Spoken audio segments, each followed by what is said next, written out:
Good morning, everyone. How are you? Glad to see you're here.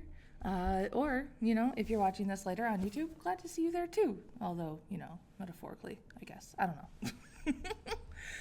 My name is Courtney. I am one of the teen librarians at the Addison Public Library. We're currently in the teen space, as we usually are with these sorts of things.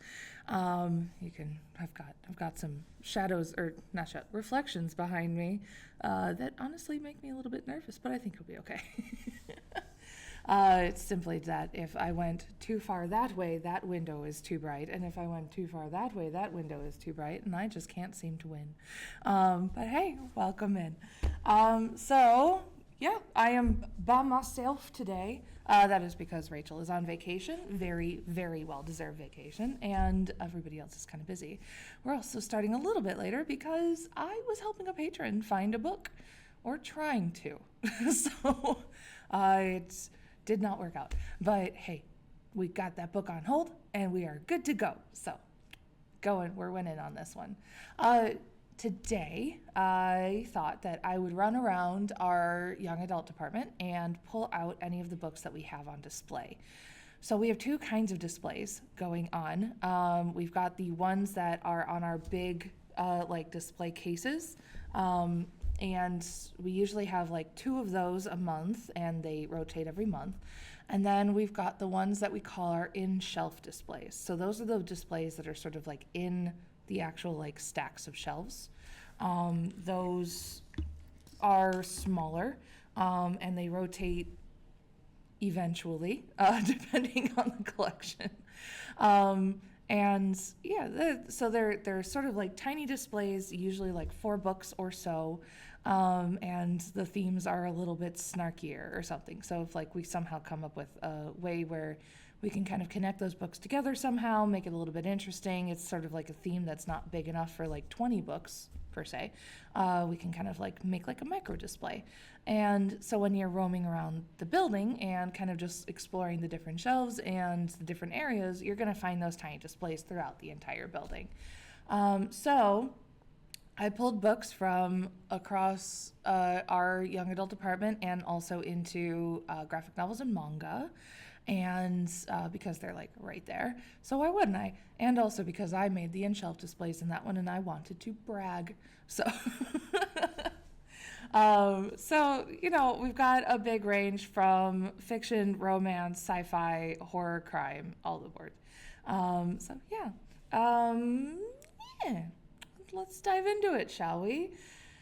So the first book is from a in-shelf display inside our fiction section, and it is it's a little display titled Sad Books. Sometimes, and I don't particularly relate, but I do know that sometimes we get patrons who want sad books, the books that are going to make you cry, the ones that are rather depressing, just not great in vibey moods.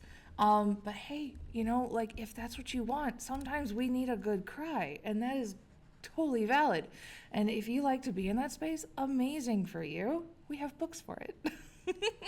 So this is Rain Rising.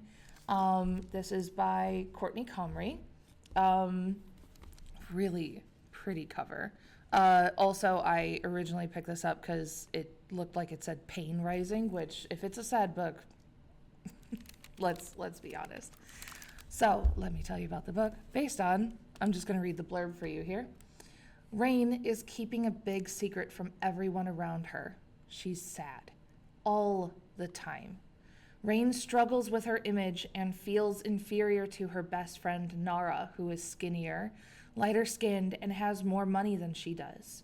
Not even her all-star student athlete big brother and personal superhero Xander can help Rain with her dark thoughts and low self-esteem.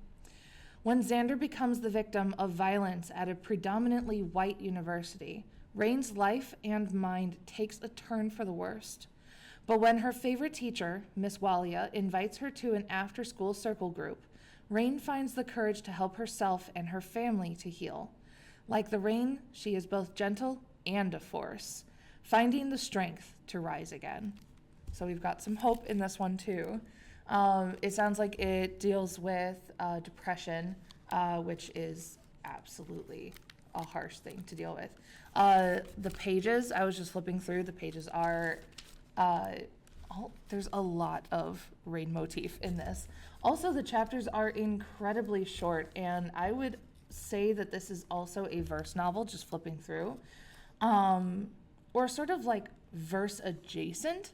So that really means that this book is going to be a very fast read and very personal, and very revealing as well. So if that sounds good to you, go for it.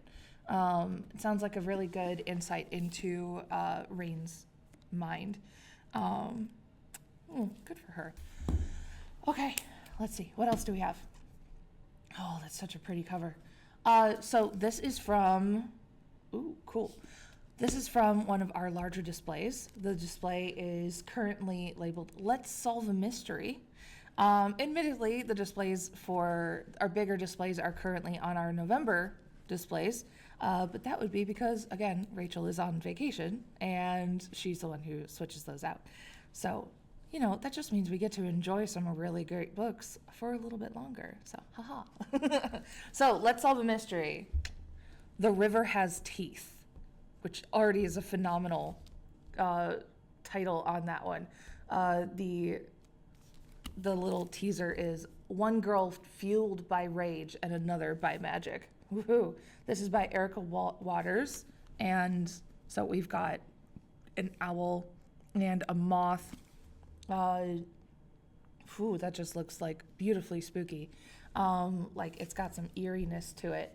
The back has, this place makes monsters of us all, but maybe that's what it takes to survive. So if that doesn't give you vibes, I don't know what does. So maybe let's read the blurb. So Natasha's sister is missing. Her car was found abandoned on the edge of a local nature preserve known as The Bend. But as the case grows cold, Natasha's loss turns to burning anger. She'll do anything to find answers. Della's family has channeled magic from the Bend for generations, providing spells for the desperate. But when Natasha appears on her doorstep, Della knows that it will take more than simple potions to help her. But Della has her own secret to hide. Because Della thinks that she knows the beast who's responsible for the disappearances. It's her own mother, who has turned into a terrible monster by magic gone wrong. Natasha is angry, and Della has little to lose. They are each other's own hope. Wow. Okay, so we've got some family drama going on there. And, you know, so we've got suspicions of this is her mother turned into a monster. But if we're going with a mystery, there's quite a possibility that that is not actually as easy as it seems. So there's a lot going on. I bet that one sounds really good. This is, based off of the Magic and Monsters, this is shelved in our fantasy section. But for a little bit longer, you'll be able to find it on our display in our teen department. Ooh, that one looks really good. Okay. I don't have anyone else to talk to here. You know, like I have to make my own conversations. All right, next one up. So that the last one did have a level of survival in it, but this one is from a in-shelf display, tiniest display called "Could You Survive?" And so here is our book, Shadow on the Mountain. This is a historical fiction. You're going to find it in our fiction section. This is by Margie Prius, quite possibly. Apparently they also wrote The Heart of a Samurai. And this is inspired, so it actually says, a novel inspired by the true adventures of a wartime spy.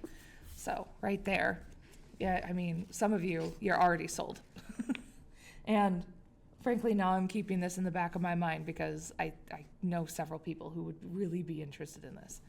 So, after Nazi Germany invades and occupies Norway, 14-year-old Espen and his friends are swept up in the Norwegian resistance movement. Espen gets his start by delivering illegal newspapers. then graduates to the role of courier, and finally becomes a spy, dodging the Gestapo along the way.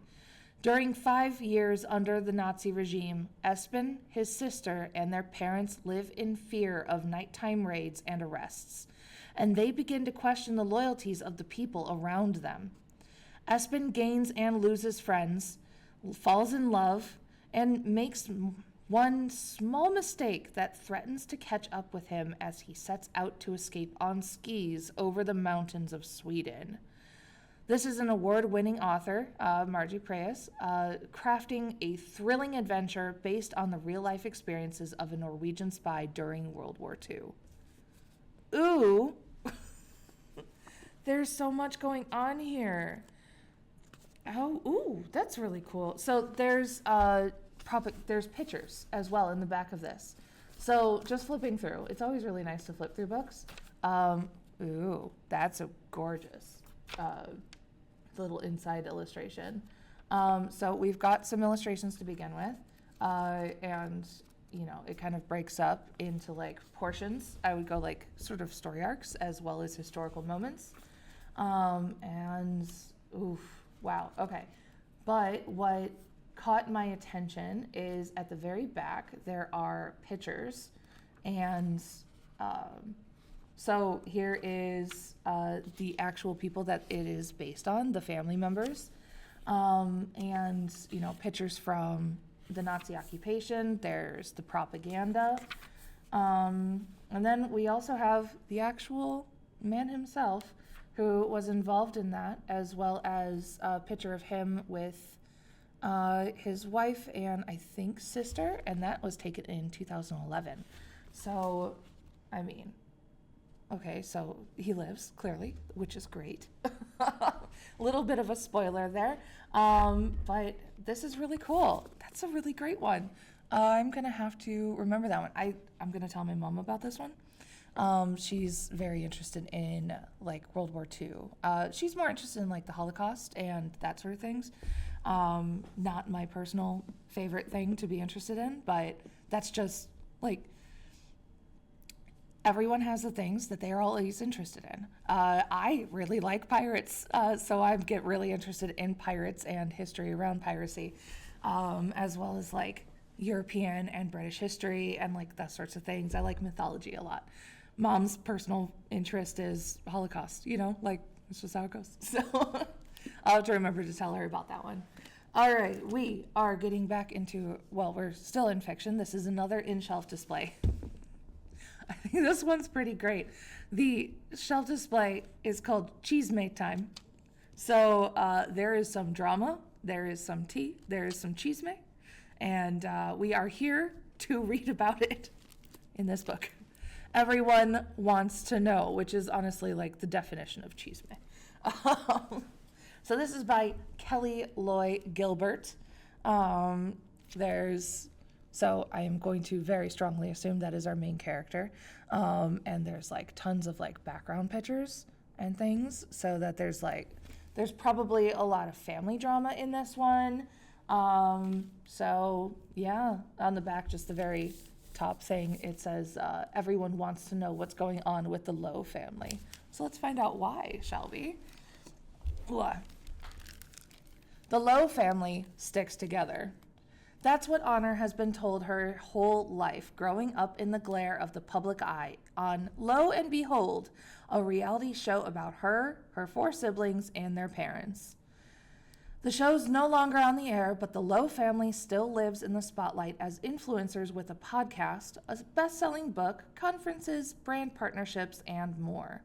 So, when Honor's father announces that he's moving out of their North California home and renting an apartment in Brooklyn, it's not just her personal world that begins to crumble.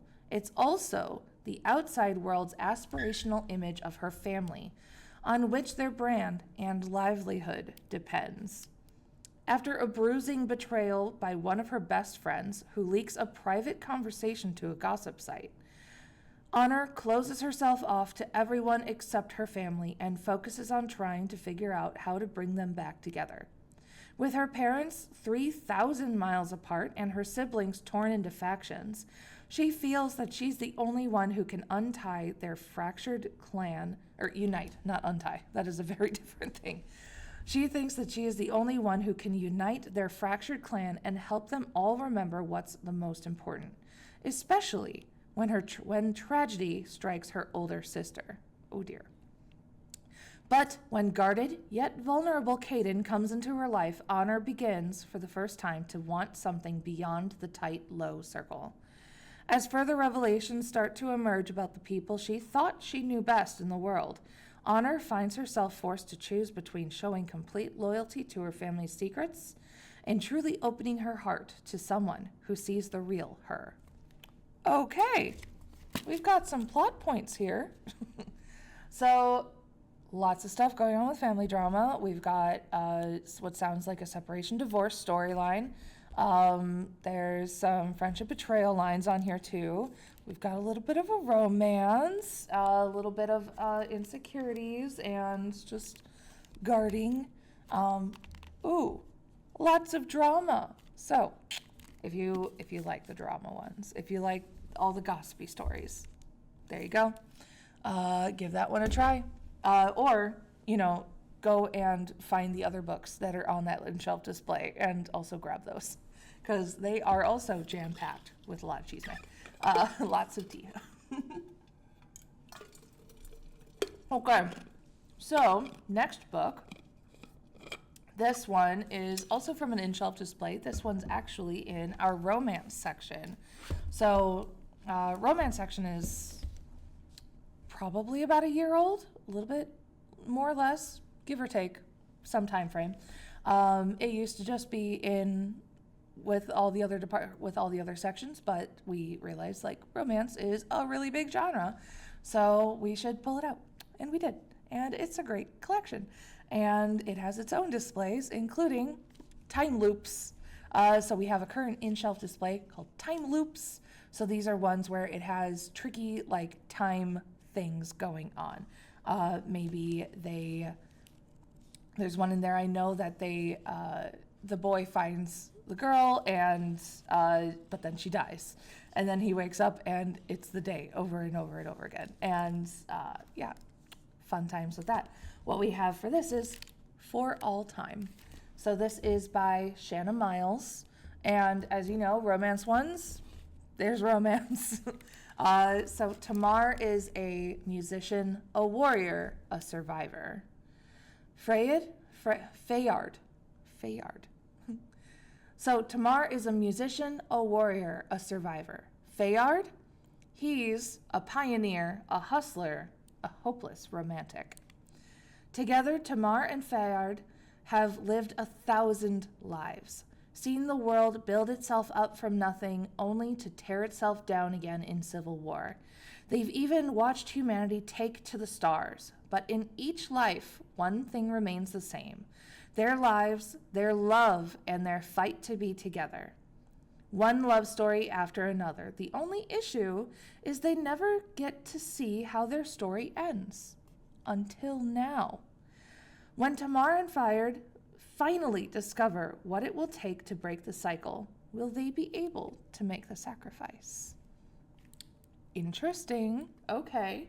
So, sort of like a reincarnation thing, with a bit of a twist, because apparently they never really get to see the end of things. You're going to be doing a lot of time traveling in this one. I can already call it. But that sounds really fun. Oh, I think I just saw something interesting. Let's see if I can find it again. Okay. So there's also a lot of jumping around. So for instance, this chapter starts Columbia, South Carolina, present day. And then I'm assuming the other ones, So, I just saw it. Where's the page? Right, so then this one, just outside Richmond, Virginia, 1924. So you're bouncing around a lot.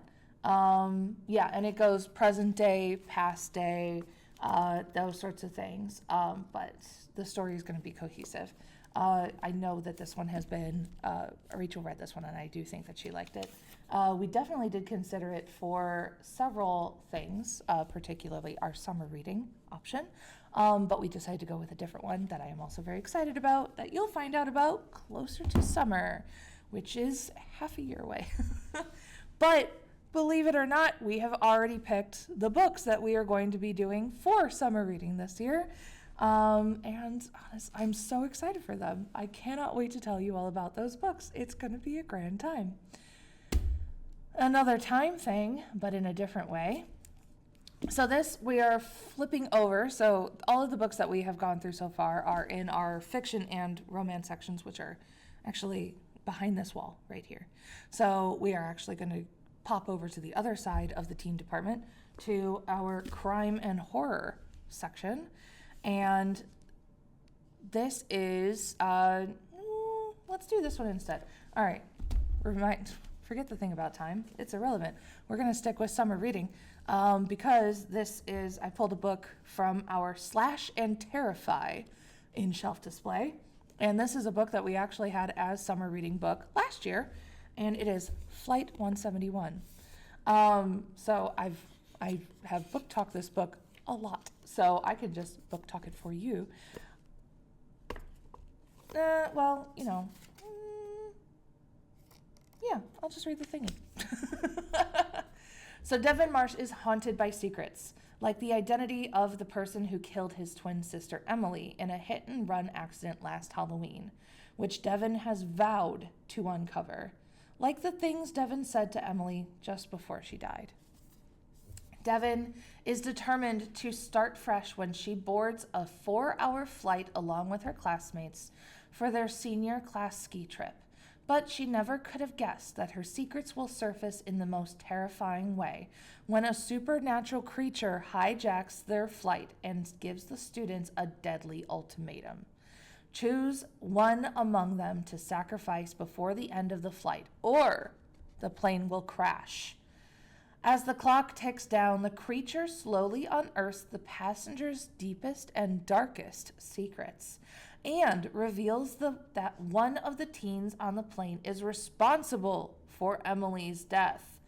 If the students can't agree on a sacrifice, there won't be any survivors. Can Devon find a way to stop the creature, or will she give in to her anger and let revenge take control? This is a massive thriller. It is fast-paced. It is vicious. It does not hold back. I promise you there. The creature is possessing the body of this old woman who, when she first shows up, is just knitting away on her little project with these big golden knitting needles. And as soon as the plane is in the air, she sort of just stands up and is like, and she stands up and takes one of her knitting needles and stabs the flight attendant in the eye, immediately killing him, which is a great way to gain attention as a murderous monster. Don't do that. Don't do that. You'll not only get arrested, but be put on the no-fly list, and that's not great. Vicious, absolutely vicious. So it's intense. There's a lot of drama on there. It reminds me of an amazing episode of Doctor Who, where they're all trapped and like trying to figure out how to handle a monster that's possessing somebody, all this good stuff. So if you like that sort of tension, that's a great one for you. And that one's in our horror section on our Slash and Terrify display. Next to our horror section is our crime section, and a book that is on our Trapped Together display, which honestly, they could both be on the same display now that I think about it. And this is called Time Bomb. Yeah.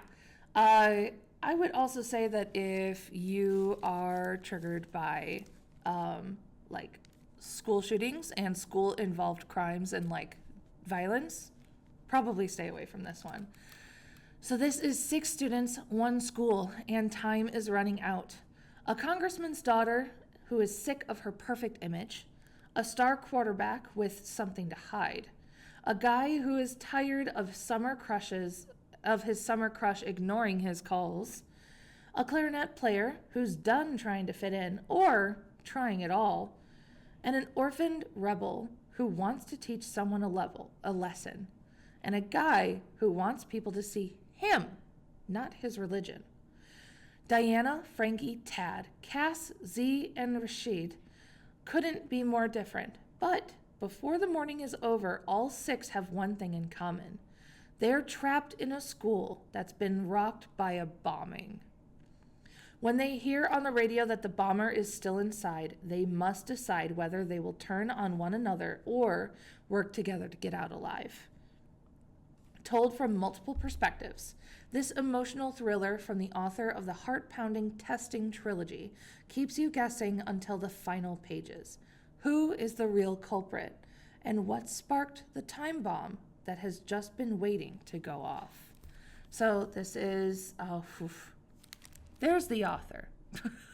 I'm not even gonna try. Thank you, Joelle, for writing this book. And I'm not going to do the indignity of butchering your last name, because I will, and I won't mean to. So this, as it said, has multiple perspectives. Every chapter is going to be bouncing around to a different perspective. If you like those sorts of books, this is going to be a really good one. So it is a fast-paced, it is thrilling. One person on the back says it's electrifying, chilling, and devious, a dystopian thriller. Rough. It's a rough one. But if you like that sort of thing, there you go. And if you like other stories where characters are sort of trapped together in difficult situations, we got a whole shelf display for you. All right, going behind that, now into our fantasy section. So I have a section there called One and Done.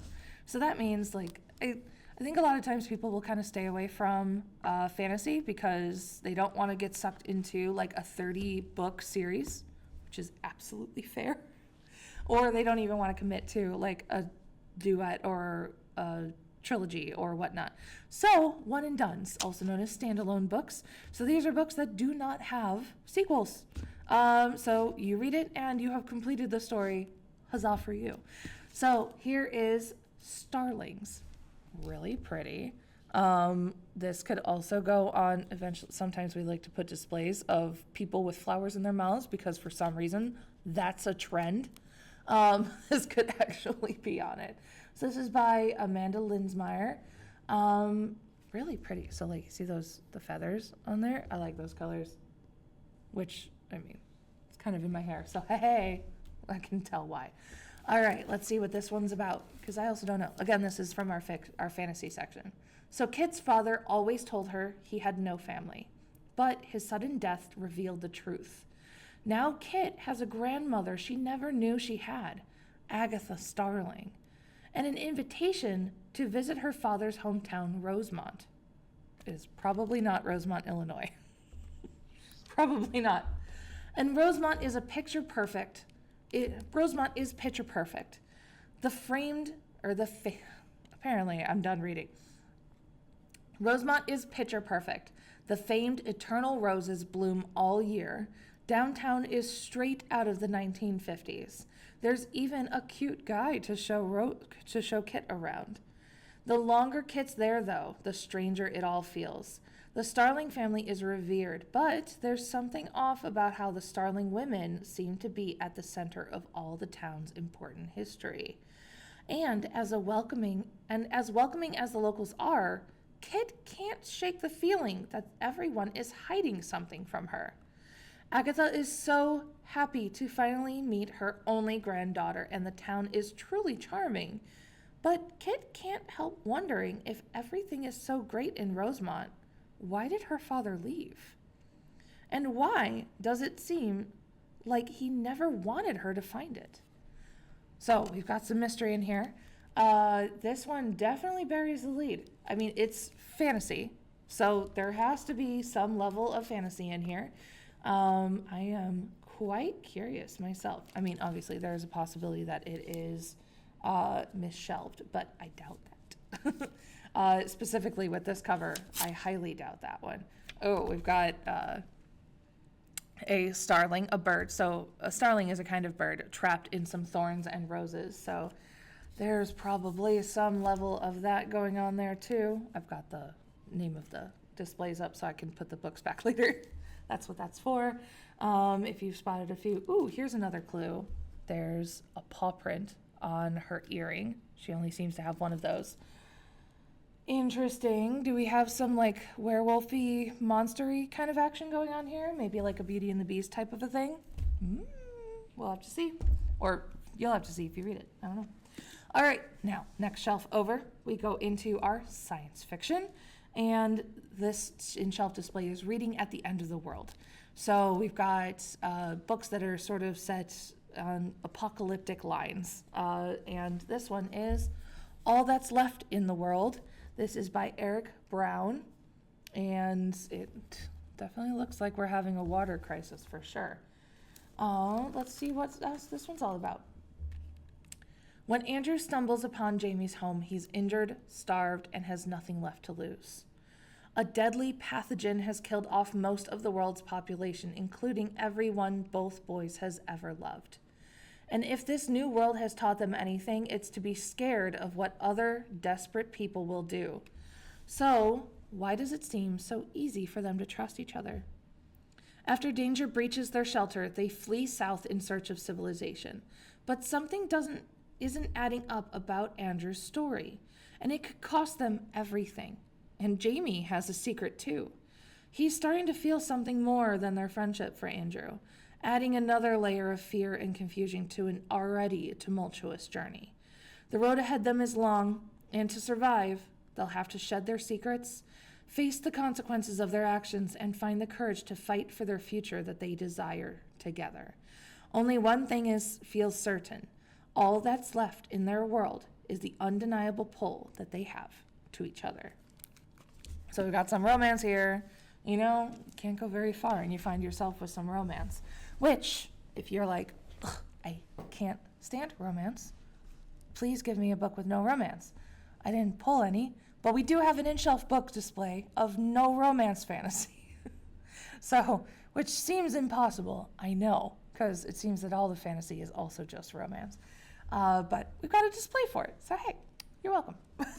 So go and find that one. But if this looks good to you, or if you want other dystopian stories, we've got them in our science fiction section, all under the same little heading. Okay, now into graphic novels and into our manga, and then we'll be done for the day. So this theme, this tiny little display is called Reading is Delicious, which honestly is, I'm teasing. That was a display used in various different things. There are many varied opinions on how good of a name that is. But interestingly enough, there's enough graphic novels and manga that revolve around food. Manga really likes its food. However, I pulled one of the graphic novels, and it is Relish. So this is My Life in the Kitchen by Lucy Knisley, who is an amazing graphic novelist. I mean, look at these. It's so good, and it's friendly, and it's welcoming, but she talks about, well, let's just, here. I'll have it speak for itself, and then I'll speak for it too. So, this is a memoir, to be specific. Whether she's injuring herself again and again in pursuit of a perfect croissant or bankrupting herself on fancy cheeses, Lucy Knisley knows that what she wants, and it is a good meal. She is the daughter of a chef and a gourmet. She comes by her priorities honestly. And in this Technicolor love letter to cooking and eating, Knisley presents her personal history as seen through a kaleidoscope of delicious things. Defying the idea of eating as a compulsion and food as a consumer product, Relish invites us to celebrate the meals that we eat as a connection to our bodies and to each other. Knisley's intimate and utterly charming graphic novel offers reflections on cooking, eating, and living, as well as some of her favorite recipes. So this is her family's story and her relationship to food and to cooking. And I mean, look at the baby. And then she's learning how to eat. And as she's learning to cook, but she also has recipes in here as well. So the way Mom makes mushrooms, and first of all, get the biggest pan you have. Great advice. Yeah, and if you don't have a big pan, you can do small batches. You want to get forks, a spatula, a dish towel, a plate, and something nice to drink. Here's like how to buy for mushrooms, what different kinds you want. At the farmer market, you might like portobello or morels or chanterelles or shiitakes. And you want to get the sogginess away, let them dry. Seriously, though. So like it just walks you through it, but in such a fun way as here's the good way to brown mushrooms, not the bad way, which is crowding your mushrooms. Best eaten with your hands or just, wholesale. Just give me all the mushrooms. It looks so good. So I read this one quite a long while ago. I absolutely love it. I think that she's such an amazing storyteller. And there she is. That's her. So not only is this like such a great book, it's on our display, but also it's one of our memoirs, biographies. Did you know that we have biographies and nonfiction in graphic novels? We do. And if you've seen any of our other videos, I've pulled them before, so we do. And yeah, pick that one up. And if you want other books that are also going to make you hungry, which honestly, I just now have realized that I am quite hungry. So once this is done, I'm going to have a snack.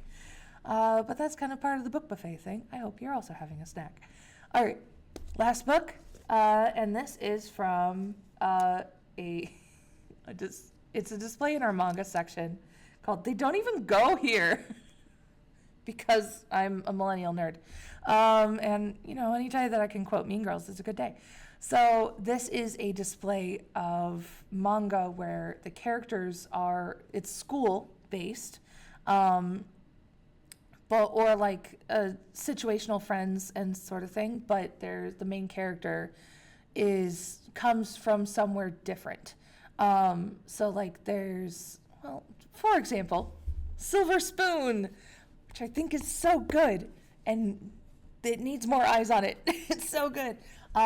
This is written by Hiromu Arakawa, who wrote Full Metal Alchemist. The art style is very similar to that. There's the main character. It looks very similar to Ed. It's so good. If you are aware of Full Metal Alchemist, which if you like manga and anime, you probably are very aware, that series is absolutely amazing. And I would highly recommend it to anybody. It's like canon.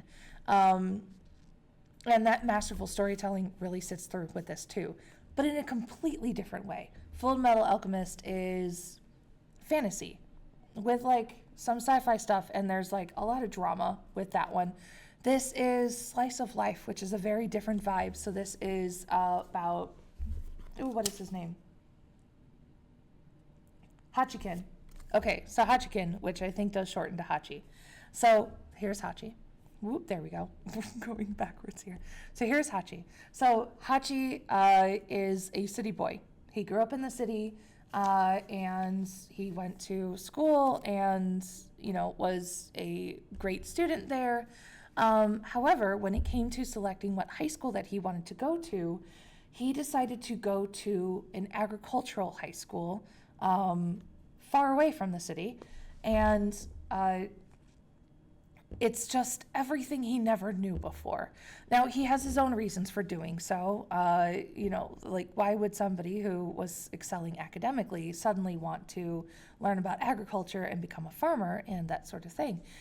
But now he'd made his choice. He kind of left everything that he knew, and he left it behind, and he joined in with this high school. And he lives there. It's like a boarding school. It reminds me closer to like a college, like an agricultural college, based off of like how we experience things. They have dorms. They live there. They have classes, and it's like specified classes and specialized things. But suddenly he's going to these classes and doing these things that is just blowing his mind. Like he learns where eggs come from. Like he knew they came from chickens, but like out of what hole of the chicken's body does the eggs come from? And he's like, they poop eggs? Like that's ugh, and he's like, I don't ever want to eat an egg again. But then he just finds out how absolutely delicious like fresh eggs are, and he's just like, I can get over it. He learns about, cows and husbandry and horses, and he learns about the difficulties of agriculture and farming and how, like, farming families, the different things that they have to go through. It's so sweet and it's so genuine and just true, and I really, really enjoy it. So I would highly recommend it. If you don't want to read the book, it has an anime, and the anime is so good too. So enjoy that. Seriously, just read it. Just go. But it's really cute. It's slice of lifey. It's like just a kid going through school, and it's about the people who he knows and who he's with. So, like you said, he doesn't really belong at that school. Everyone's just kind of like, why are you even here? But he finds a place for himself. So they don't even go here. Yeah, that's kind of the jam. They wouldn't naturally be in that place, but how it goes. Okay, so those are all the books that I pulled for a selection for you. And if any of those sound good, or if you're interested in any of those displays, come on over to the Addison Public Library. They're in our young adult department, either on our display cases or inside our shelves so that you can learn about them. And there's a lot more too. I didn't even pull books from every single one of our displays. We've got a ton of them, and they're fun. So hey, come and do. Yeah, and even if you're not from Addison, or check out your own library. They have displays too. It's kind of a thing libraries do. We make displays because we want to try and put things together in a nice, easy, munchable way that's nice and easy for you to kind of access. All right, I think that is all for today. I will be back next week. I think Rachel will be too. So, hey, we'll have somebody to talk to. And yeah, we'll see you next time. Have a great one. See you later. Bye. Oh, right. I got to switch over the thing. Let's try that again. See you later. Bye. See you next time. That was the wrong one. We're having a day. We had a couple of weeks off, and now we're back to it. All right. Everyone have a great week. Stay safe. Stay warm. See you next time.